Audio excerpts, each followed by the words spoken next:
Panama కాలువ తమదేనంటూ గత కొన్ని రోజులుగా వ్యాఖ్యానిస్తున్న డొనాల్డ్ ట్రంప్ ఇటీవల తన ప్రమాణ స్వీకారం సమయంలోనూ దీని గురించి ప్రస్తావించారు. ఆ కాలువను తప్పకుండా వెనక్కి తీసుకుంటామని పునరుద్ఘాటించారు. దీనిపై పనామా అధ్యక్షుడు జోస్ రౌల్ ములినో తీవ్రంగా స్పందించారు. ఈ కాలువను అమెరికా తమకేం బహుమతిగా ఇవ్వలేదని ఘాటుగా వ్యాఖ్యానించారు. స్విట్జర్లాండ్లోని దావోస్లో జరుగుతున్న ప్రపంచ ఆర్థిక సదస్సులో ములినో పాల్గొన్నారు. ఈ సందర్భంగా ఆయన మాట్లాడుతూ పనామా కాలువపై ట్రంప్ చెప్పిన ప్రతి మాటను మేము తీవ్రంగా వ్యతిరేకిస్తున్నాం.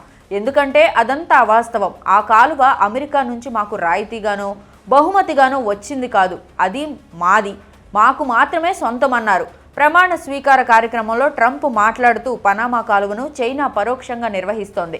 మేము దాన్ని చైనాకి ఇవ్వలేదు, పనామాకు ఇచ్చాం, ఇప్పుడు దాన్ని వెనక్కి తీసుకుంటామని అన్నారు. ఈ వ్యాఖ్యలపైనే ములినో స్పందించారు. అంతేగాక ఈ కాలువ విషయంలో చైనా ఎలాంటి జోక్యం చేసుకోవడం లేదని ఆయన తెలిపారు. ఇలాంటి ప్రకటనలతో పనామా ప్రజలను తప్పుదోవ పట్టించలేరని అన్నారు.